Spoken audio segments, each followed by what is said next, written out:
விஜய் ஆட்சி கவிழ்ப்பு, ஸ்டாலின் போடும் அடுத்த பிளான். அப்பா மகனுக்கு என்ன ஆட்சி? 2026 சட்டமன்ற தேர்தலில் எப்படியாவது வெற்றி பெற்று தன் மகனான உதயநிதியை முதல்வராக அமர்த்தி பார்க்க வேண்டும் என்று கணக்கு போட்டார் ஸ்டாலின்.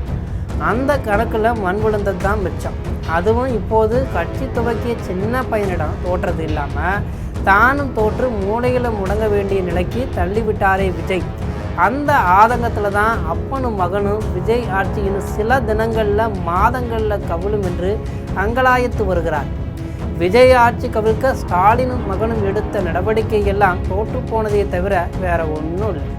இப்போது அவர்கள் புதிய அஸ்திரத்தை எடுத்துள்ளார்கள். அது என்ன என்பதை விரிவாக பார்க்கலாம்.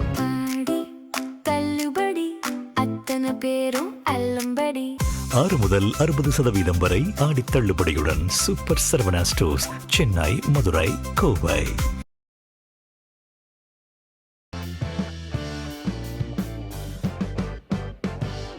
ஸ்டாலின் தாவேக அரசு 6 மாதங்கள் கூட நீடிக்காது என்று பேசி வருவது கலவையான விமர்சனங்களுக்கு ஆளாகி உள்ளது. இந்த ஆட்சியை கலைக்க திமுக முயற்சிக்கிறது என்று ஒரு தரப்பினரும், ஆட்சி நடத்தவே தெரியாமல் தானாக கவிழ்ந்துவிடும் சூழலில் இருப்பதைத்தான் சுட்டி காட்டுகிறோம் என்று மற்றொரு தரப்பினரும் முட்டு கொடுத்து வருகின்றனர். திமுகவின் இத்தகைய அணுகுமுறை சரியா என்ற விவாதம் அரசியல் விமர்சகர்கள் மத்தியில் எழுந்திருக்கு. திமுக என்றாலே ஆளுங்கட்சியாக இருப்பதை காட்டிலும் எதிர்கட்சியாகத்தான் சிறப்பாக செயல்படும்.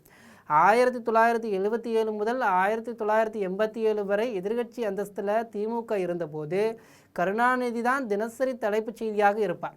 ஆட்சிக்கு எதிராக என்னென்ன குற்றச்சாட்டுகளை முன்வைக்கப் போகிறாரோ என்று அதிமுக ஒருவித கலக்கத்துடன் தான் நாட்களை நகர்த்தி வந்ததாக சொல்வர். அப்படிப்பட்ட திமுக தற்போது ஆட்சி கவிழ்ப்பு தொடர்பான குற்றச்சாட்டுக்கு ஆளாகியிருக்கு. ஒருவேளை தாவேகாவிடம் தோல்வி அடைந்ததை ஏற்க முடியாத நிலையில் இருக்கிறார்களோ என்ற எண்ணம் தான் இப்படி பேச வைக்கிறதா என கேள்வி எழுப்புகிறது. அதே சமயம் திமுக அப்படி ஒன்றும் மிகப்பெரிய தோல்வியை சந்தித்து விடவில்லை. 1991 நடந்த சட்டமன்ற தேர்தலில் ஜெயலலிதா முதல் முறை ஆட்சியை பிடித்த போது திமுக வெறும் 2 தொகுதியில் மட்டும்தான் வென்றுச்சு. அதனுடன் ஒப்பிடுகையில் 2026 தேர்தலில் 59 இடங்களை பெற்று எதிர்கட்சி இடத்துல அமர்ந்திருக்கிறது. எனவே திறம்பட செயல்படுவதற்கு வாய்ப்புகள் ஏராளமாக இருக்குது. ஒருவேளை எடப்பாடி பழனிசாமியிடம் தோல்வியடைந்திருந்தால் இது போன்ற மனநிலைக்கு ஸ்டாலின் வந்திருப்பாரா என்பதே சந்தேகம்தான். புதிதாக வந்தவரிடம் தோற்றத்தை ஏற்க முடியல. 2026 சட்டமன்ற தேர்தல் முடிவுகளை விஜய் முதல்வரானது இதுவரை ஏற்க மறுக்கின்றனர் ஸ்டாலினும் உதயநிதியும். விஜய் முதல்வரான யதார்த்தத்தை ஏற்கவில்லை என்பதைத்தான் அவர்களின் செயல்பாடுகள் காட்டுகின்றன. ஸ்டாலின் மட்டுமின்றி எதிர்க்கட்சி தலைவர் உதயநிதி பேசும்போதும் கூட இந்த ஆட்சியை நாங்கள் கவிழ்க்க வேண்டிய அவசியம் கிடையாது, தானாகவே கவிழ்ந்துவிடும் என்கிறார். இது மக்கள் மத்தியில் எதிர்மறையான உணர்வை தான் ஏற்படுத்தும்.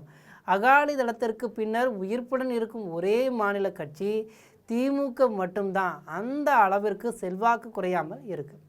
முன்னாள் அமைச்சர் செந்தில் பாலாஜிக்கு எதிராக லுக் அவுட் நோட்டீஸ் கொடுக்கும் அளவிற்கு ஏன் அஞ்சி ஓடுகிறார்? விசாரணை எதிர்கொள்ள வேண்டியது தானே.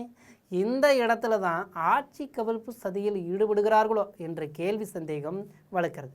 திமுக இனி ஒரு நாட்களில் மக்கள் பிரச்சனைகளில் கவனம் செலுத்த வேணும்.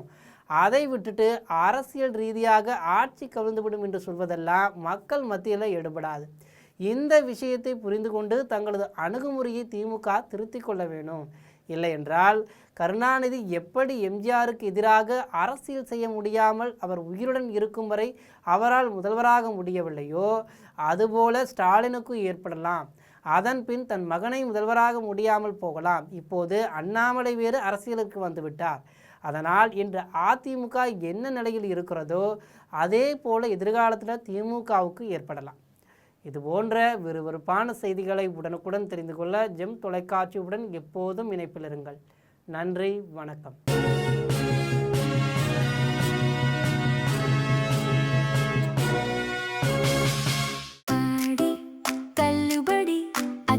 பேரும் அல்லம்படி 6 முதல் 60% வரை ஆடி தள்ளுபடியுடன் சூப்பர் சரவணா ஸ்டோர்ஸ், சென்னை, மதுரை, கோவை.